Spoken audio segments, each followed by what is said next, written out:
कबीर कौन है?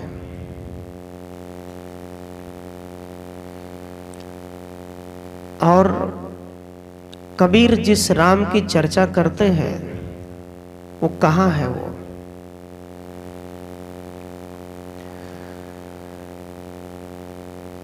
कबीर साहब ने कहा, भक्ति दीपक जहां जले तहां है राम निवास।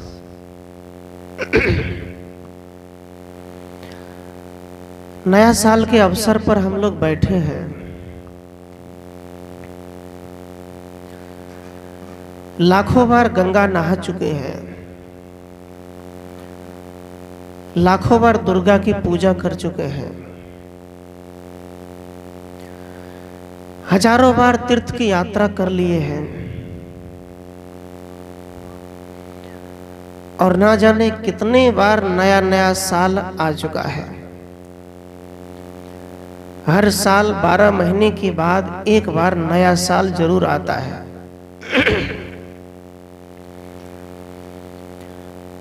नया साल में कैलेंडर बदलेंगे, कुछ बही पन्ने बदलेंगे, यही सब करेंगे। क्या इतने मात्र से जीवन बदल गया? अपने आप से एक बार पूछा जाए कि जितने बार हमने तीर्थ में गया, गंगा में नहाया, डुबकी लगाया, क्या वो करने से मेरा जीवन बदल गया? जो व्यक्ति जाते हैं उसमें वो अपने से सवाल करे तो वो व्यक्ति फिर जाना छोड़ देगा। बहुत लोग फोन कर रहे हैं, मैसेज कर रहे हैं, साहब नया साल के अवसर पे कुछ आशीर्वाद दीजिए, कुछ वचन कहिए। लेकिन आज के दिन जो लोग आशीर्वाद चाहते हैं वही लोग कहीं न कहीं जाकर मांस, मदिरा, दारू, शराब का सेवन करेंगे। क्योंकि नया साल, नया जीवन, यदि हम चाहते हैं कि मेरा पूरा साल अच्छे से व्यतीत हो तो कम से कम एक दिन मन को मारना पड़ेगा। एक दिन, कम से कम आज का दिन। हम चाहते हैं कि एक वर्ष कोई दुख तकलीफ ना हो, तो आज से नया साल में एक संकल्प लेना पड़ेगा। संकल्प ये लेना पड़ेगा कि आज से हम नया साल मना रहे हैं, कम से कम एक दिन आज कम से कम हम खैनी के बिना जी लेंगे। ये संकल्प एक दिन का व्रत रखिए। जैसे माता लोग उपवास रखती, उपासना करते हैं, 2 दिन का छठ करती है, त्योहार करती है, भोजन छोड़कर एक दिन कम से कम बिना गाली दिए, बिना क्रोध किए, बिना कपट किए एक दिन का व्रत रखना चाहिए। एक दिन को उपासना है। और पुरुष लोग को एक दिन कम से कम आज का दिन ये संकल्प ले, सुबह में जब उठें तो आज हम केवल आज के दिन पान तक नहीं खाएंगे, खैनी तक नहीं खाएंगे, सुपारी तक नहीं खाएंगे। आज हम दूध, केला, मिष्टान हम खाएंगे। आज का व्रत है ये। लेकिन आज के हमारे समाज में लड़के, युवक सत्संग में नहीं आएंगे। वो सत्संग में क्यों नहीं आएंगे? सत्संग में जाएंगे तो हमें इन चीजों का त्याग करना पड़ेगा। सज्जनों, सत्संग, चाहे कबीर का सत्संग हो, राम का सत्संग हो या शिव चर्चा हो, आखिर वो सत्संग का मतलब क्या होता है? जब भी माता लोग या हम लोग कहीं चर्चा करते हैं, सत्संग की चर्चा करते हैं, राम कथा करते हैं या शिव की चर्चा करते हैं, तो शिव की चर्चा में एक मंत्र आता है, जागो महादेव, और दूसरा मंत्र है हर महादेव। पहला है जागो महादेव, दूसरा है हर हर महादेव, मतलब हरने वाला। कौन? भोलेनाथ सदगुरु कोई भी हो। यहां सदगुरु कबीर साहब की विचार से हम यदि कुछ टीका करें, टिप्पणी करें, तो एक नया अर्थ सामने आता है। जागो महादेव। जागो का मतलब होता है जगो, उठ जाओ, जग जाओ। तो हम किसे जगा रहे हैं? भोला को जगा रहे हैं, शिव जी को जगा रहे हैं। यदि हम उसे जन्मों से जगाते आ रहे हैं, जब से हमारा हिंदू धर्म, सनातन धर्म का लोगों ने निर्माण किया है, तब से जब हम भोलेनाथ को जगा रहे हैं, तो अभी तक तो जगा ही नहीं है। तो फिर हम कैसे जगेंगे? यदि भोलेनाथ अभी तक नहीं जगा है, कई हजार साल बीत गए जब से हिंदू धर्म चला है, तो हमें और आपको वो कैसे जगाएगा? क्योंकि हम बोलते हैं जागो महादेव, वो तो सोया हुआ है। इसका मतलब ये है, या तो हम मजाक कर रहे हैं, या तो हम खुद सोए हुए हैं, या तो हम महादेव को जगने ही नहीं देते। वो नहीं जगा है, इसलिए उनके नाम पे मुर्गा पिरवा सब काट देते हैं। वो नहीं जगा है, सोया हुआ है। और हम लोग क्या बोलते हैं कि इन महादेव के सिर से ये जो माथा है, जटा है, उससे गंगा निकलती है। गंगा तो निकलते हैं, ये पानी से निकलता है, जिसे बारिश होती है। सिर से गंगा नहीं निकलता। सिर से गंगा निकलने का मतलब है ज्ञान का प्रवाहित होना, ज्ञान आना, ज्ञान की बातें होना। लेकिन हमारा गुरुदेव सोया हुआ है। हम बोलते शिव आज भी गुरु है, उस गुरु को हम सुला दिए। कबीर साहब कहते हैं कबीर साहब तो जगा हुआ है, राम जगे हुए हैं, शिव जगे हुए हैं, तुम सो रहे हो। महापुरुषों को तुमने सुला दिया और तुम भी सो रहे हो। तुम एक मजाक कर दे कि जागो, और जो सोया हुआ है वो हमारा दुख नहीं हर सकता, हमारी पीड़ा को नहीं हर सकता। चर्चा करना, दया मांगना, ये 3 मंत्र है। सदगुरु कहते दया। किसके लिए दया मांगते हैं? जब हम शिव की चर्चा करते हैं तो चर्चा में होता है अच्छे ज्ञान की चर्चा करना, गुरु के ज्ञान को आगे बढ़ाना और दया मांगना। दया मांगना कि सब जीवों के लिए दया करना। जैसे गोस्वामी तुलसीदास ने रामायण में कहा, सिया राम मैं सब जग जानी करूं प्रणाम जोरी जो पान। आप लोग बोलते हैं रामायण कथा करने वाले। गोस्वामी तुलसीदास जी कहते सिया राम, मैं इस दुनिया के जितने भी जीव जंतु है सब में मैं राम का दर्शन करता हूं। सब में राम है, सब में खुदा है। लेकिन आप लोगों से पूछता हूं, हिंदू समाज जो हम अपने को हिंदू बोलते हैं, उन हिंदुओं से पूछा जाए, यदि आप काली की पूजा करते हैं, दुर्गा की पूजा करते हैं, तो उस बकरी में क्या राम नजर नहीं आता? उस पाठा में राम नजर नहीं आता? उसमें भी तो राम है। क्योंकि गोस्वामी जी कहते सब में राम, सब में राम, सब में खुदा। तो उसमें राम क्यों नजर नहीं आया? उसमें भी तो राम होना चाहिए, नजर नहीं आता। सज्जनों, हमारे हिंदू समाज में थोप दिया गया है कि तुम पाप कर्म करो, चोरी करो, बेईमानी करो, जीव को काटो, मारो, तुम कुछ मत करो, तुम सत्संग में कभी मत जाओ। बस तुम्हारे बाप दादा तुम्हारे मरने के बाद ब्राह्मण को बुला करके कर्म कर देगा, तुम मुक्त हो जाओगे। यही ज्ञान देते हैं ना हमारे हिंदू धर्म में, देते हैं कि नहीं?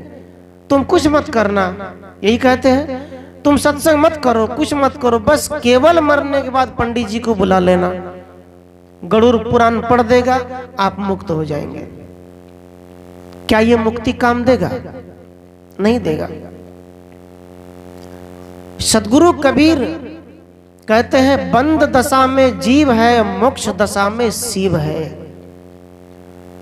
साहिब कबीर कहते हैं जो व्यक्ति जीवन भर बंधन में रहा है, माया के बंधन में रहा है, वासना के बंधन में बंधा हुआ है, मोह की बंधन में है, जलन कपट की बंधन में है, ठगी चोरी बेईमानी समाज में दूसरों को लड़ाया है, एक दूसरे की लगड़े झगड़े में रहा है, जीवन व्यतीत किया है। सदगुरु कहते वो जीव तो है लेकिन वो शिव नहीं है। वो जीव है, जैसे कुत्ता बिल्ली जीवन जीते हैं, कुत्ता बिल्ली भी हड्डी नोच कर खाता है, आदमी भी नोच कर खाता है। वो केवल जीव है, वो शिव नहीं हो सकता। कहा शिव कैसे होगा? मोक्ष दशा में। कहा जो मोक्ष को प्राप्त कर लिया। मोक्ष प्राप्त कैसे करना? क्या मरने के बाद? मरने के बाद मुक्ति नहीं होती। आप इस जीवन में कहीं भी चले जाना। कबीर साहब समाज को जगाने का काम करते हैं। यदि कोई कबीरपंथी साधु ऐसा हो तो, ऐसे नहीं। यदि कबीर की किताब सामने रखी है, हम उसका अर्थ नहीं जानते हैं, उसे बताना नहीं जानते हैं, तो समाज नहीं बदल सकता। साहब कहते मोक्ष मोह का क्षय हो जाना, मोह का टूट जाना। जैसे ये अनादिकाल से हम रगड़ते हैं खैनी, अब आज सत्संग सुन लिए, छोड़ दिए, मुक्ति हो गई। किससे? खैनी से मुक्ति मिल गई। अब जिसे शराब पीना है, आज नया साल पे संकल्प ले लिया हम नहीं खाएंगे, छूट गया, मुक्ति मिल गई। इसी प्रकार कर्म वासना है, मोह है, परिवार समाज से चिपकाहट है, सदगुरु कहते छूट गया, हो गई मुक्ति। वो भी मुक्ति कहां? जिंदा में प्राप्त करना है हमें आपस में। तो सदगुरु कबीर जो है आदमी को जीवित में मुक्त करते हैं, लेकिन जब आप कबीर के विचारों से दूर होते हैं तो वहां पर क्या होता है? मरने के बाद मुक्ति दी जाती है एक मंत्र से। चाहे तुम मरने के बाद कबीर का बीजक पढ़ लेना, रामायण पढ़ लेना या शिव की चर्चा कर लेना, कोई मुक्ति नहीं होने वाला है। मुक्ति जिंदा में कर्म का सुधार करो। सदगुरु कबीर पूरी दुनिया को डंके की चोट मारकर कहते हैं। लोग कहते हैं कि कौन सा धाम जाऊं? पशुपतिनाथ चला जाऊं, अयोध्या चला जाऊं। अभी अयोध्या में राम मंदिर का स्थापना होने वाला है। कितना 22 जनवरी को उसमें मूर्ति बैठेंगे। उसमें हमारे भारत हिंदू धर्म के जो ठेकेदार है ब्राह्मण लोग, उस राम की मूर्ति में प्राण प्रवेश करेंगे। एक बार विचार करिए आप लोग, या राम का ही मूर्ति हो या कबीर का ही मूर्ति हो। मैं कबीर की पंथी हूं तो पक्षपात नहीं कर रहा हूं, मैं कह रहा हूं कबीर का ही मूर्ति वहां रख दिया जाए। और अयोध्या में किसी की मजाल है कि उसमें प्राण डाल देगा? जाएगा प्राण? नहीं जा सकता। ना कबीर के मूर्ति में प्राण जाएगा, ना राम के मूर्ति में। लेकिन ब्राह्मण पाखंडियों ने कहा कि 22 जनवरी को प्राण डालेंगे। क्या राम आ जाएंगे उसमें? नहीं आ सकता। यही है आडंबर। अगर ऐसा होता है, आज न जाने कितने के बेटे, छोटे छोटे बच्चे जन्म लेते ही मर जाते हैं, एक्सीडेंट हो जाता है, हॉस्पिटल में मर जाते हैं। तो मुझे लगता है कि हमारे भारत के जो ठेकेदार है उसे बुलाकर उसमें जीव डाल दे, बच्चा जीवित हो जाएगा। सज्जनों, ये सब आडंबर है, पाखंड है। इन सारी बातों पर कोई विश्वास नहीं करना चाहिए, अपने कर्मों पर ध्यान देना चाहिए। सदगुरु कबीर से पूछा किधर जाए, कहां जाए, जहां जाने से मन में शांति आएगी। हमारे प्रवचन को जो लोग सुनते बहुत फोन करते हैं, साहब क्या करें, दुकान में घाटा लग गया, जो सोचते वो काम नहीं होता है, काम बिगड़ जाता है, क्या करें? क्या करोगे? कुछ नहीं करना। जीवन में हानि लाभ लगा रहता है, हानि भी होगी, लाभ भी होंगे। इसमें उतावलापन नहीं होना, अपने मन को मारकर जितना मिला सहज रूप से स्वीकार करना चाहिए। चिंता मत करो। कभी किसान का एक बार बारिश हुई, धान बह गया था, तो क्या करो, कोई भगवान कर दिया। कभी साधु संत का पंडाल लगा होता है, बारिश हो जाती, सत्संग नहीं होता, क्या करे, भगवान कर दिया। भगवान नहीं करता, प्राकृतिक अलग नियम है, अपने मन को सवश करो। साहेब कबीर से पूछा हम कहां जाएं, किसकी पूजा करें? तो साहेब कबीर ने सीधे शब्दों में कहा जो कुछ करो सो पूजा, साहब ने कहा करना क्या है, तुम्हारे जीवन में जितने भी कर्म है उसे अच्छा बना लो, फिर पूजा हो जाएगा। चाहे तुम रोटी बनाओ, चाहे भोजन बनाओ, पवित्र भाव से बनाओ, साफ सफाई से बनाओ। हम भगवान की घर की देवता के लिए प्रसाद बना रहे हैं, गुस्से में मत बनाओ। खेत में काम करो, खेत में हल चलाओ, धान रोपाई करो, गेहूं बुआई करो, तो ये सोचो कि हम कर्म कर रहे हैं, भगवान की पूजा कर रहे हैं। और सदगुरु कबीर कहते हैं कि शुद्ध मन, पवित्र मन से जब यदि हम कर्म करते हैं तो वही असली भगवान की पूजा है, कोई मंदिर की पूजा नहीं है। बड़ा एक बार की बात, एक पुजारी पूजा कर रहा था गणेश की मूर्ति में, तो पूजा करने के लिए गया तो वहां प्रसाद ले गया, अगरबत्ती भूल गया, तो प्रसाद मंदिर में रख दिया, अगरबत्ती लेने गया। जब तक मैं आया वो प्रसाद को क्या क्या चूहा खा गया। पुजारी आया का चूहा खा गया प्रसाद। पुजारी सोचता है अब तो ये गणेश से बड़ा चूहा है, तो चूहा का ही पूजा शुरू कर दिया। पुजारी चूहा का पूजा शुरू कर दिया, और चूहा की पूजा करते करते एक दिन क्या हुआ, बिलाई ने चूहा को मार दिया। पुजारी कहता है ना गणेश बड़ा ना चूहा बड़ा, सबसे बड़ी तो बिल्ली है, मैं बिल्ली की पूजा करूं। बस बिल्ली की पूजा शुरू कर दिया। बिल्ली की पूजा करते करते एक दिन कुत्ता ने बिल्ली को मार दिया। पुजारी कहता है कि ना गणेश बड़ा ना चूहा ना बिल्ली, अब तो सबसे बड़ा कुत्ता। कुत्ता की पूजा शुरू हो गया। पूजा करते करते करते एक दिन क्या हुआ, उसकी पत्नी आटा सान करके रख दिया, कुत्ता आकर के मुंह दे दिया। अब पत्नी ने कुत्ता को इतना पिटाई के डांड तोड़ दिया, कमर तोड़ दिया।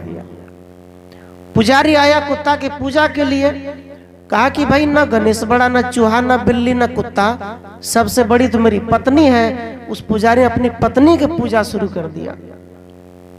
पुजारी पत्नी का पूजा जब शुरू कर दिया तो उस दिन से क्या हुआ, पति जब पत्नी की पूजा शुरू किया तब पत्नी भी पति की पूजा शुरू कर दिया। दोनों एक दूसरे की पूजा शुरू कर दिया। मतलब एक दूसरे में प्रेम आदर होने लग गया कि बड़ा कौन बाहर कौन, सब हम ही तुम ही हो। उस दिन से दोनों पति पत्नी बाहर पूजा छोड़कर अपने घर को अपने मंदिर बना लिया। दोनों अपने को पूज्य बना लिया। वो भी पति को बात मानने लग गए, उनकी पूजा करने लग गए। अब पति भी पत्नी का आदर करने लग गए। हो गई पूजा। किसकी पूजा करें? सदगुरु कबीर कहते भक्ति दीपक जहां जले तहां है राम निवास। कहां राम का निवास है?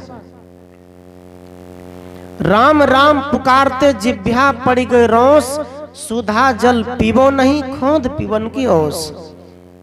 साहब कबीर कहते ये दुनिया वालों से, कहते राम राम पुकारते। वो कहते हैं ये 24 घंटा राम राम की जाप करते करते जीवन भर करते करते जीभ में छाले पड़ गए कि नहीं? मैं यहाँ राम नाम की विशेषता भी बताऊंगा, राम की भक्ति भी बताऊंगा। वास्तव में राजा दशरथ की पुत्र का ही यदि भक्ति करें तो कैसे करें, उस पर भी चर्चा करेंगे। लेकिन यहाँ सदगुरु कबीर कहते हैं राम राम पुकारते जिभ्या पड़ी गए रोस। आज जहां 24 घंटा का रामायण होता है, हरे राम हरे कृष्ण होता है कि नहीं, करते हैं लोग, तो उसमें देखिएगा कि जो ढोलक बजाने वाले होते वो गांजा पीकर बजाते हैं उस मंडप में। देखा है, ढोलक जो बजाते हैं नाल, वो गांजा जब तक नहीं पिएगा तो उस राम के मंडप में ढोलक ही नहीं बजेगा। इतना समझिए, नशा करके जाएगा, उसमें नशा करके ही राम का धुन गाया जाएगा। और उसमें जो राम राम केवल हम गाते हैं मंडप में, तो उस राम राम गाने से यदि कोई लड़का वो नाचे ना तो भीड़ नहीं होगी। उस मंडप में भी रंगीन पार्टी होता है, रंगीन बैच। कोई लड़का लड़की की ड्रेस पहनकर उसमें नाचते हैं तो उसमें भीड़ होती है। क्या यही राम भक्ति है? नहीं है। सदगुरु कबीर कहते राम का निवास कहाँ है? तो राम का निवास वहां है। जिस घर में बेटा अपने पिता के साथ, जिस समय पिताजी बूढ़े हो गए हैं, बेटा यदि कटोरी में तेल लेकर मालिश करता है, वहां राम का वास है। कहां है? बुढ़ापे में। जहां एक बेटा अपने पिताजी की चरण स्पर्श करे, उनकी आदर करे, उनका सम्मान करे, उनकी धोती साफ कर दे, उनकी कुर्ता साफ कर दे, उनको भोजन करा दे, वहां राम पैदा हो चुका है। राम खोजने की जरूरत नहीं है। और सदगुरु कहते हैं जिस घर में एक बेटी है, एक सासू है, एक दूसरे के आदर करने लग गई, वहां लक्ष्मी के वास हो गई। लक्ष्मी खोजने की जरूरत नहीं है, वहां लक्ष्मी है। वहीं दुर्गा है, वहीं काली है, जो काल को हरण करे, वहीं काली का वास है। सदगुरु कबीर राम बाहर नहीं खोजते, राम की तलाश बाहर नहीं करते, राम आपके अंदर करते हैं।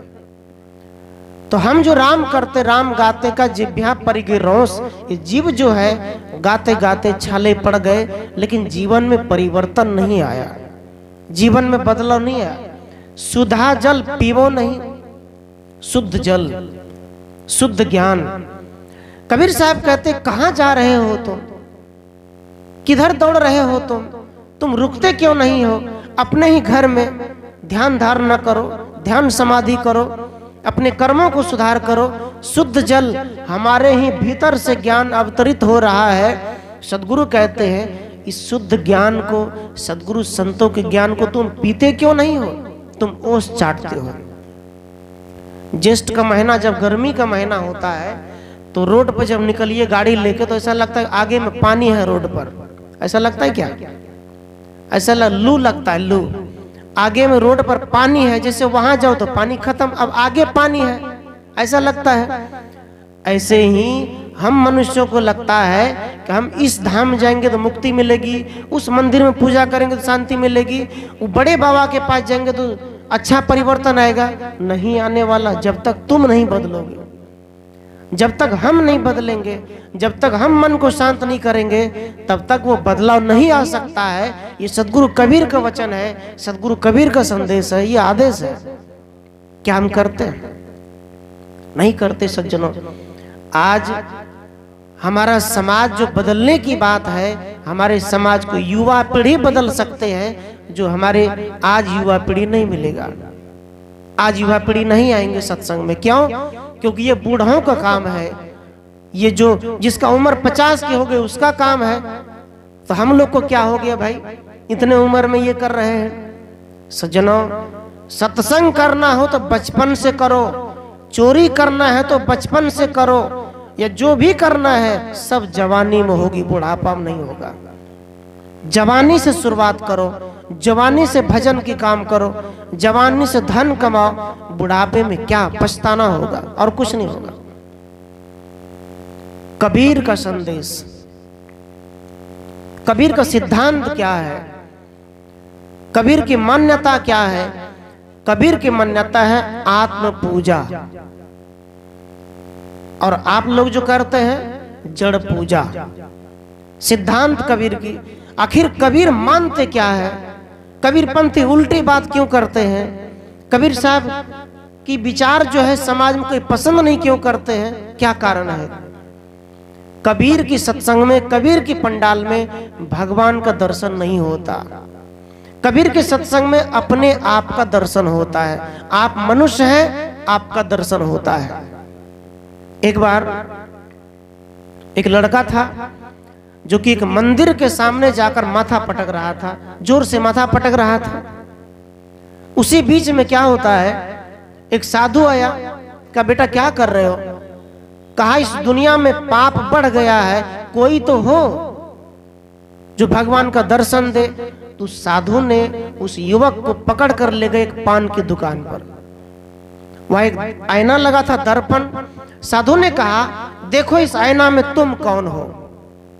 कहा तुम कौन हो देखो उसमें। कहा मैं एक मनुष्य हूं।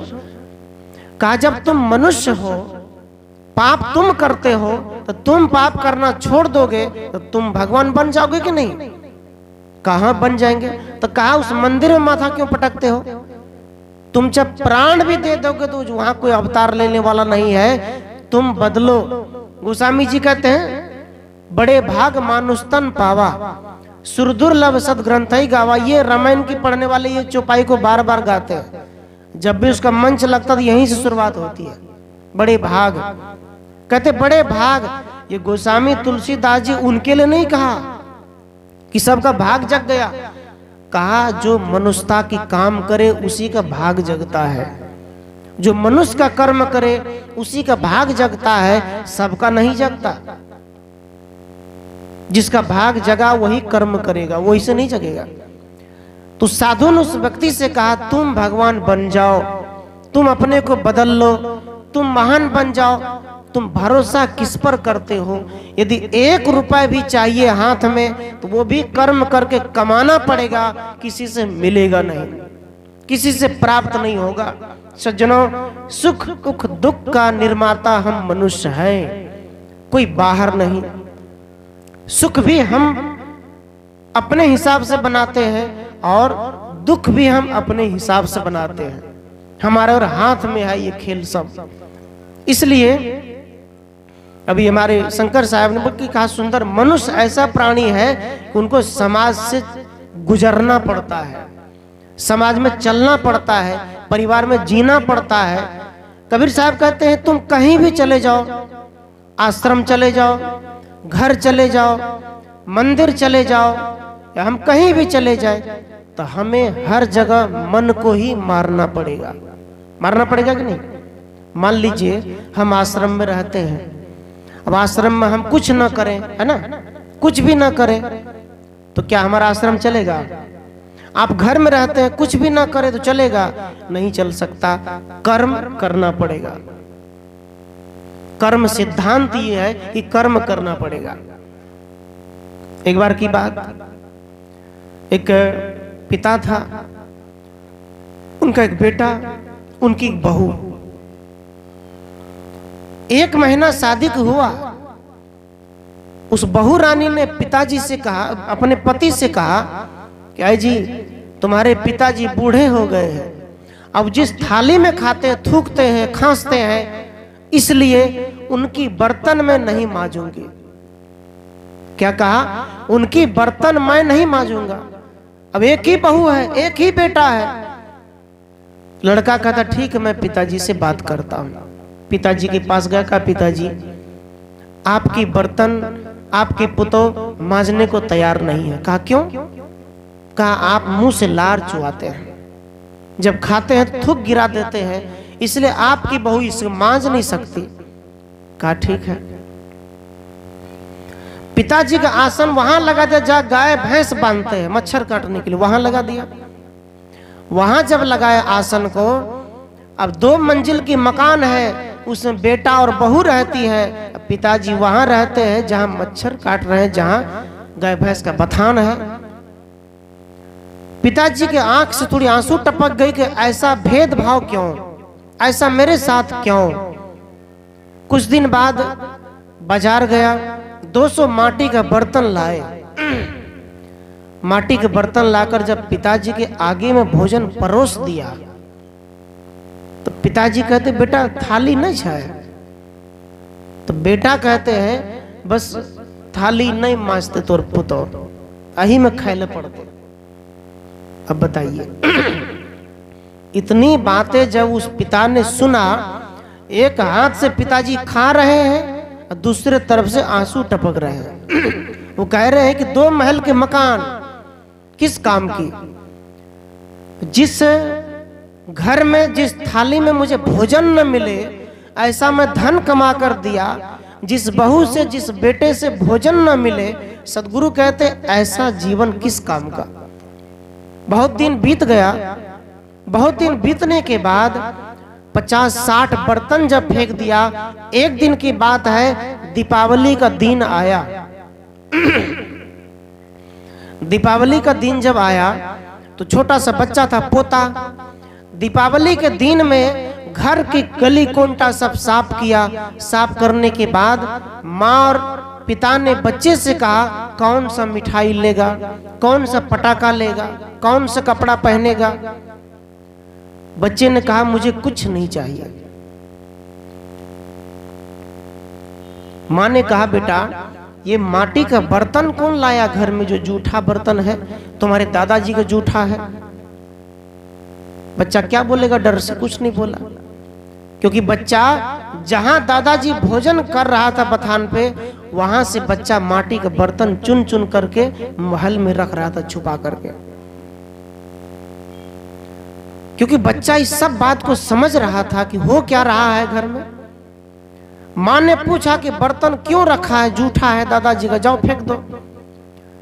बच्चे ने कहा मैं नहीं फेंकूंगा, इसका काम है, आज से 20-30 बरस बाद इसका काम है, मैं इसे रख रहा हूं, बहुत काम है इसका। कहा क्या करोगे जूठे बर्तन का? कहा देखते जाओ आप क्या करता हूं। शाम हुआ, पिता और मां ने बच्चे से पूछा कि बेटा तू खुश नजर नहीं आ रहा है, क्या हुआ? सब बच्चे खुशियां मना रहे हैं, दीपावली मनाए हैं, घर में इतने बड़े दीप जलाए हैं, क्या हुआ तुमको? कहा आप दोनों से एक सवाल पूछना चाहता हूं, एक प्रश्न करना चाहता हूं। कहा करो। कहा एक बात बताओ, दीपावली क्यों मनाते हैं? कहा दीपावली इसलिए मनाते हैं क्योंकि प्रभु राम जी आए थे, उसके खुशी में, और आज भी हिंदू लोग उनके नाम पर दीपावली मना रहे हैं। लेकिन एक बात याद रखना, थोड़ी बात कड़वी है, लग सकती है। कबीर ने जो आपके अंदर में दीप जलाया है वो दीप बुझेगा नहीं कभी। हमारे भारत के बाबा साहब अंबेडकर ने जो दीप जलाया वो कभी बुझेगा नहीं। बुद्ध ने जो दीप जलाया वो कभी बुझेगा नहीं। ये कौन सा दीप है? ज्ञान का दीप है, भीतर का दीप है, जिन्होंने भरम और पाखंड से दूर किया। आज से 60-70 वर्ष पहले की भारत गले में हंडी टांग कर चलना पड़ता था, शूद्रों को कमर में झाड़ू बांध के चलना पड़ता था। ये जो हमारे माता लोग हैं, जब कोर्ट कचहरी जाती थी तो वहां के कर्मचारी हाथ पकड़ कर उठा दिलाते थे नहीं, क्योंकि साइन नहीं होता था करने के लिए। क्यों? क्योंकि उस समय पढ़ने का अधिकार नहीं था। आप पढ़ नहीं सकते हैं, आप वेद नहीं पढ़ सकते, रामायण नहीं पढ़ सकते, मंदिर नहीं जा सकते। ये अधिकार आपको किसने दिया? कबीर ने दिया। सब पढ़ सकते हो, ये अधिकार आपको किसने दिया? अंबेडकर साहब ने दिया कि आप भी अधिकार प्राप्त कर सकते हो, आप नीच नहीं हो। आज के हमारी माता बहनें भी पढ़ती हैं, साइन करती है। आज माता बहनें भी सांसद है, मुखिया सरपंच है। पहले क्या था? दीप कौन जलाया हमारे अंदर में? कबीर ने भीतर का दीप जलाया। आज तक इतने दिन हो गए, बाहर के ब्राह्मण पुजारियों ने पत्थर का ज्ञान दिया, लेकिन सदगुरु कबीर ने भीतर का ज्ञान दिया, आत्म ज्ञान। ब्राह्मणों के पास जब गए, पंडित पुजारियों के पास गए, तो उन्होंने बताया कि पत्थर में भगवान है। कबीर ने बताया तुम स्वयं भगवान हो, वो तुम्हारे अंदर है, तुम कहां भटक रहे हो। ये ज्ञान दिया कबीर साहब ने। दीप कौन जलाया? तो कहा राम जी आए थे, उसके खुशी में दीप जलाए। बच्चे ने कहा अच्छी बात है, मैं कहां कहता हूं मत जलाओ। अरे राम जी आए थे तो दीप जलाए थे, लेकिन आज कम से कम मेरे दादाजी को तो घर लेकर आओ। बच्चे ने कहा अपने माँ बाप से कि राम जी आए तो दीप जलाए, आज कौन आए हैं? बच्चा पूछता आज कौन आया है? माँ बाप से पूछते हैं आज कौन आया घर? कहा कोई नहीं। तो कहा दीप क्यों जला रहे हैं? कहा राम जी आए थे। तो कहा राम जी कितने दिन बाद हो गए, वो अयोध्या लौटे थे वनवास से, दीप जलाए। इन कम से कम तुमने मेरे दादाजी को तो आज कम से कम घर लाओ। बच्चे ने कहा कि मेरे दादाजी जो पठान पे है, मच्छर कटा रहे हैं, उसी का महल में तुम रहती हो, माटी के बर्तन में उसे खाना खिलाती हो। अरे कम से कम ये बाहर के दीप जलाती हो, कम ज्ञान का दीप तो जला लो कम से कम आज। उस बच्चे ने कहा माँ बाप से, कहा हटाओ ये घर का दिया बत्ती नहीं चाहिए, हटाओ, बुझा दो। घर में तो वैसे भी रोज लाइट जले छे ना, दिया नहीं भी जलवे छे। उस बच्चे ने कहा रोज रोज घर में बॉल जलता है, आज दीप जला दिए लेकिन मेरे दादाजी को तुम लाए नहीं, तो क्या फायदा दीपावली मनाने का। कहा जितने बाहर दीप जला लो, लेकिन तुम्हारे अंदर का दीपक अभी तक बुझा हुआ है, जला नहीं है, इसलिए दीपावली मनाना व्यर्थ है। चाहे हजारों साल मना लो, हजारों साल नया साल मना लो, हजारों बार दुर्गे पूजा कर लो, हजारों बार डुबकी लगा लो गंगा में, कोई परिवर्तन नहीं आएगा जब तक अपने कर्म को नहीं बदलोगे, अपनी सोच चिंतन को नहीं बदलोगे। वो माँ बाप गए बूढ़े को लाए घर, का पिताजी हमरा क्षमा कर दियो, बड़ा गलती भाग ले। पिताजी से क्षमा मांगा बेटा पुतो का, बड़ी गलती हो गया, बड़ी भूल हो गई हमसे। और उस दिन से उस बच्चा ने कहा मेरे दादाजी के चरण धो तुम। और आज के दिन क्यों आज असली पूजा करना चाहते हो, तो आज राम का मतलब है कि तुम राम हो मेरे दादा का, आपको राम बनना होगा। राम बन के मेरे दादाजी का चरण धो लो, चरण पी लो, और घर में सब जगह धूप बत्ती करो, दादाजी की आरती करो। बस इस घर में राम का निवास है। इसलिए सदगुरु कहते भक्ति दीपक जहां जले तहां है राम निवास। राम हर घर में है, लेकिन आज हर घर में रावण बैठा है, क्रोध करने वाला, मारने वाला, घर से निकालने वाला। सदगुरु कहते हैं राम की बात, जो रामायण की बात करते हैं, राम की बात करते हैं। सदगुरु कहते हैं कि राम अपने अयोध्या के लिए, अयोध्या को फुटबॉल बना दिया था, चारों भाई में लात मार दिया कि हम नहीं लेंगे धन। लेकिन आज के राम ऐसा नहीं करता। एक बात याद रखिए, सदगुरु अभिलाष साहब जी को आप जानते हैं क्या? आप लोग कितने लोग जानते हैं? हाथ उठाइए जी। सदगुरु अभिलाष साहब जी हमारे सदगुरु जी हैं, गुरुदेव जी है ना, पारक संस्थान इलाहाबाद से। उनका एक वचन है, आप देखिएगा कि कबीर जगत में अगर कोई महान संत हुए तो सदगुरु अभिलाष साहब जी हुए। उन्होंने बीजक की टीका किया, कबीर दर्शन 2 क्लास पढ़ करके 150 पुस्तक लिखा। यदि आप पढ़ना चाहे तो पढ़े उनके ग्रंथ को, किताब को। उन्होंने अपने को सबसे पहले अपने साथी को, अपने साधना को श्रेय दिया कि मेरे साथ में जो साथी है और मेरा जो साधना है उसे बड़ा कहा। लेकिन आज हमारे कबीरपंथी समाज 50 एकड़ जमीन है आश्रम में, 100 एकड़ जमीन है, लेकिन वो कोर्ट कचहरी के चक्कर काट रहे हैं। क्यों? कारण क्या है? क्योंकि साधना से दूर हो गए, भक्ति से दूर हो गए, कबीर साहब के मूल ज्ञान से हट गए। इसी कारण से यही वजह है। इसी वजह से सदगुरु कहते हैं हम ज्ञान की प्रकाश नहीं कर पाते हैं, ज्ञान को आगे नहीं बढ़ा पाते हैं। कबीर देव का जो मूल ज्ञान है, मूल सिद्धांत है, वो क्या? बीजक है कि नहीं? उस बीजक में सदगुरु कबीर ने 250 बार राम का नाम लिया है।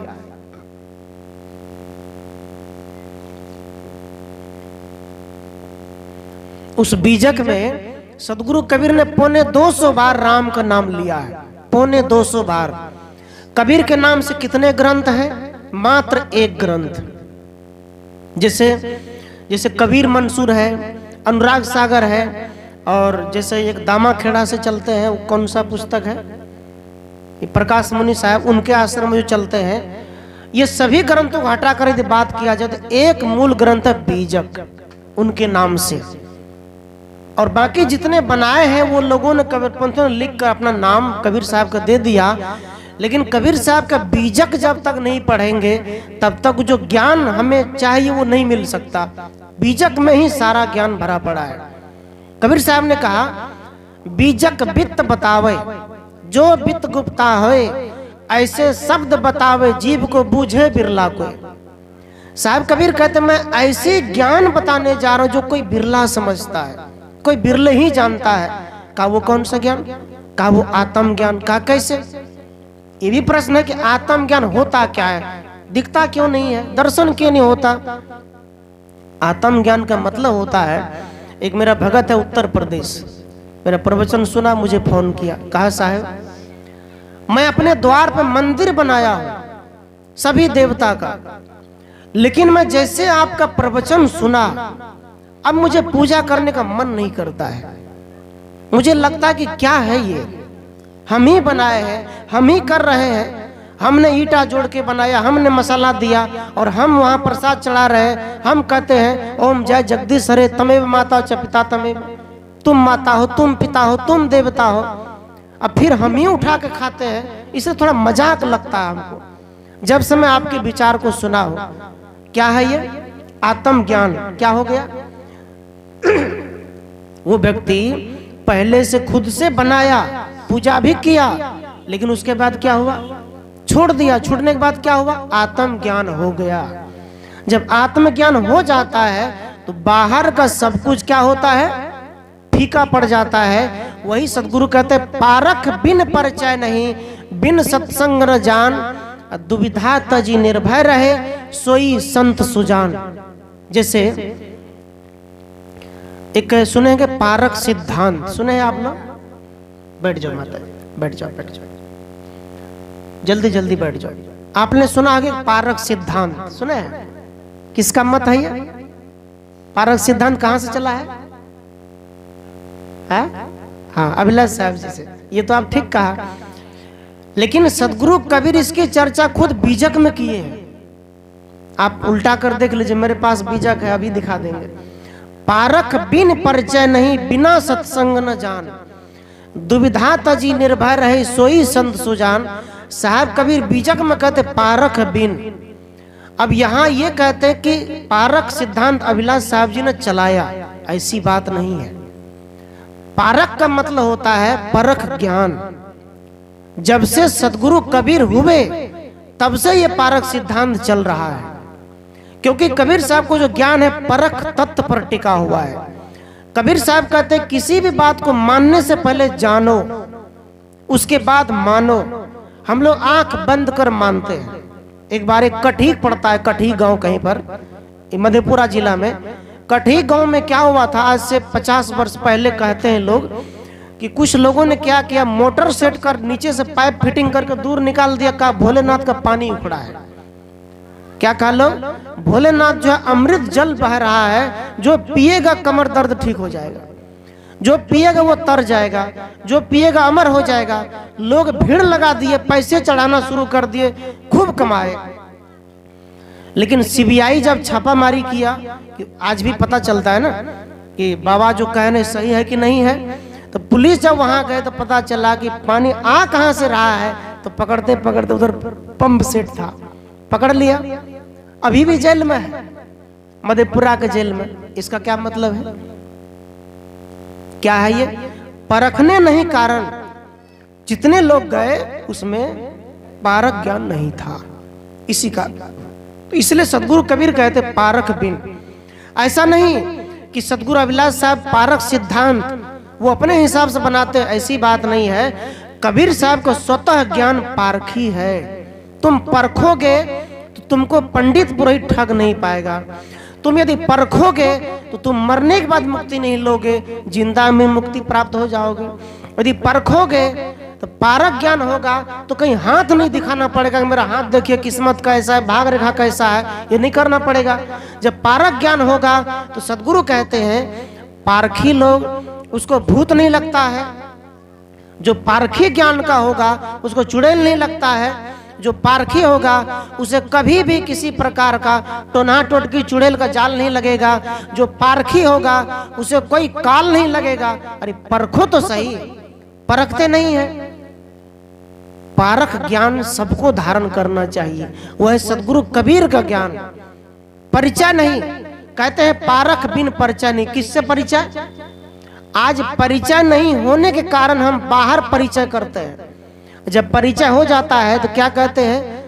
अहम ब्रह्मास्मि, कहते हैं तवम ब्रह्मास्मि, इदम ब्रह्मास्मि, उदम ब्रह्मास्मि। मतलब इधर जो बैठे इसमें भी ब्रह्म है, इधर बैठे इसमें ब्रह्म है, इधर जो माता लोग बैठे इसमें भी ब्रह्म है, आप जो बैठे उसमें भी ब्रह्म है। देवी और देवता। सदगुरु अभिलाष साहब जी का जब प्रवचन की शुरुआत होते थे उसमें यही शुरुआत यही से होते थे कि सज्जनों और देवियों। क्या होता था? देवी और देवताओं, अर्थात किसके लिए? इधर देवी इधर देवता।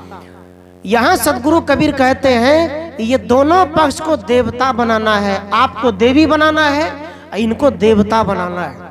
हम जहां महादेव की बात करते हैं, पार्वती की बात करते हैं ना, महादेव जो पोषण करता है, महादेव ने सृष्टि बनाया, महादेव ने सब रचना किया, आपने किया, कहां से किया? एक बात बोलिए, ये सृष्टि को यदि महादेव ने बनाया तो कहां खड़े थे? यदि कबीर ने बनाया तो कहां खड़े थे? सज्जनों, इसका मतलब ये होता है पिता ही महादेव है और ये देवी ही देव पार्वती है, कोई अलग महादेव कोई देवता नहीं है। यही हमारे पार्वती और देवता है। यही संतों की कहना है कि सज्जनों और देवियों, देवी और देवताओं, आप देवी बन जाओ, आप देवता बन जाओ, बस हो गया कल्याण, हो गया उद्धार। आज तक हमारे विद्यार्थी को, बेटे को एक पिता ने घर बना कर दिया, जमीन खरीद कर दिया, तो महादेव कौन हुआ? पिता हुए कि नहीं? पिता महादेव हुआ। पिता ने जन्म दिया, माँ ने जन्म दिया, तो बाहर किस देवता की बात करते हैं? बाहर कौन से महादेव की बात करते हैं? महादेव आपके घर में है, आपके बाहर नहीं है। मैंने कहा पारख बिन, परख ज्ञान नहीं होने के कारण हम आज तक भटक रहे हैं। जब परख ज्ञान होगा तो भटकना दूर हो जाएगा, नहीं भटकेंगे। एक बार सरयू नदी में दो लड़का स्नान करने गए, तो हमारे गुरुदेव जी स्वरूपलेन सदगुरु अभिलाष साहब जी भी टहलने के लिए गए, उस दिशा में सत्संग चल रहा था। दो युवक सरयू में स्नान कर लिए, स्नान के बाद पैंट कपड़े पहन लिए, सिगरेट पीना शुरू कर दिए। तो गुरुदेव जी देखा, कहा बेटा इधर आओ, कहा एक काम करो, कहाँ आए थे? कहा आए थे सरयू में स्नान करने का। क्यों? कि कहा जाता है कि इसमें जो नहाते हैं पाप कट जाता है। कहा अच्छी बात है बेटा, लेकिन तुम सरयू में स्नान करना, मेरी भी एक बात मान लो। क्या कहा? मेरी भी एक बात मान लो। कहा क्या गुरुजी? कहा मैं ये कहता हूं कि तुमने पाप काटने तो आया, बेटा मेरा निवेदन है कि तुम आज ये सिगरेट फेंक दो। एक संत की वचन मान लो, फेंक दो आज, और ये सोच लो कि आज से हम नहीं पिएंगे। दोनों युवक शर्मिंदा होकर सिगरेट फेंक दिए और कहा गुरुदेव जी आज से हम नहीं पिएंगे और आज से हम आपकी वचन मानेंगे और मैं आपको ही गुरु मानूंगा। बदल गया जीवन। कौन बदला? किसने बदला? गुरु ने, जीता जागता गुरु ने। सज्जनों, लाखों बार यदि हम किसी देवता के सामने माथा पटक लेंगे तो आपके जीवन में कोई परिवर्तन नहीं आएगा। और सदगुरु के शरण में माथा पटकोगे, संत के शरण में, पारखी संतों के पास जाओगे तो तुम्हारा भरम भूत भवानी सब भाग जाएगा, सब हट जाएगा, सब दूर हो जाएगा। कल जब मैं आ रहा था, कई जगह रास्ते पूछना पड़ा, तो कई जगह मंदिर भी पड़ा, तो मैं उससे पूछ सकता था ना कि मुझे शिवनंदन बाबू के यहाँ जाना है, पूछ सकता था। एक आदमी रात में जा रहा था, कहीं हाईवे पकड़ना था पूर्णिया की तरफ, भटक गया रास्ता, रात में कोई मिला नहीं। अनेकों देवता, काली माता, दुर्गा माता, गणेश माता सब मिला, सबसे पूछा हे देवता हमें तो पूर्णिया जाना है, जरा मार्गदर्शन करें। किसी ने नहीं बताया। लेकिन रात में 4 बजे भैंसवार पोसर खुलने आया था, चरवैल भैंस का दखल के कहे ना वो ना कहे की बोले ओ फिर भटकलिए पूर्णिया जेबे, कहे मर्द ये रास्ता पकड़ा ना। कौन बताया रास्ता? आदमी ने। रात भर रास्ता पूछा, कहीं अगरबत्ती जल रहा है क्या? उसको थोड़ा बुझा दीजिए अगरबत्ती, उसका धुआं बहुत डिस्टर्ब करता है। उसका अगरबत्ती हटा दीजिए, बुझाइए दियो, उसका धुआं बड़ी खराब है, बुझा दियो करिए। अब से बहुत काफी देर से कहे वाला रही है, लेकिन ज्यादा पहले तब बोल रही है। रास्ता किसने बताया? आदमी ने। इसलिए साहब कबीर ने बीजक में ये बात कह दिया, पारख बिन परिचय नहीं, बिन सत्संग न जान, दुविधा तजी निर्भय रहे सोई संत सुजान। कबीर साहब दुविधा में मत रहो, दुविधा में मत रहो। आज हमारे कबीरपंथी समाज भी दुविधा में है। दुविधा में ये है, कोई मानते हैं कि कबीर साहब आकाश से गिरे हैं, है ना, कोई मानते हैं कि कबीर साहब लुप्त हो गए, कोई मानते हैं कि वो आए ही नहीं, कोई मानते हैं कि वो तीनों लोक में है। सज्जनों, जैसा भी हो, कबीर साहब मनुष्य रूप में धरती पर आए, और जैसे बुद्ध आए, कबीर आए, नानक आए, इस प्रकार सभी संत आए। हाँ, इतनी बात है, कबीर साहब के माँ बाप के पता नहीं चलता। जैसे सीता जी के बारे में पता नहीं चलता है, सीता जी भी हल चलाते समय पाए गए। व्यासदेव जी भी नदी के किनारे कहीं ऐसे, जिसके धिवरी के पुत्र माने जाते हैं, ऐसे करने के लिए कहा जाता है कि कुंती ने उसे भसा दिया कुंवारी अवस्था में जन्म देकर। इस प्रकार से जैसा भी हो, लेकिन कबीर साहब कैसे जन्म लिए, कैसे आए, इससे कोई विशेषता नहीं है। लेकिन कबीर जैसे महान क्रांतिकारी आज तक इस दुनिया में हुआ ही नहीं है। उनके जैसा क्रांति लाने वाला, उनके जैसा समाज सुधारक, समाज को बदलने वाला आज तक हुआ नहीं। ये हम सब के बीच है कबीर साहब का ज्ञान। तो कबीर साहब ज्ञान पहले जाना फिर मानव। कैसे? एक लड़की की शादी हुई, लड़का गए ससुराल, तो लड़का घी खाने का आदत था, तो लड़की ने कहा गए मैं घी तो नहीं सिकना है, कल के जो शीशा पोछ पैच के दे दिया, कल के 4-5 मेहमान ये लगे, कल के ठीक है कोई बात नहीं, चलो भात भी बनाना, रोटी भी बनाना।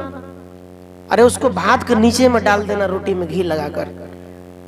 तो परोस तो दिया, दुल्हन से कहते हैं जी जब जानत तो काहे नहीं मानत, जब तुम जानती हो कि मैं घी खाता हूं तो तुमने दिया क्यों नहीं। तो लड़की भी कहते हैं अरे जी जब सानब तब जानब, मतलब भात के नीचे है तुम देख लो, उसमें घी है छुपा हुआ। तो लड़की की इशारा समझ गए। यही कबीर साहब का सिद्धांत है, तुम पहले जानो पहले बात को कि ये क्या है, उसके बाद मानो।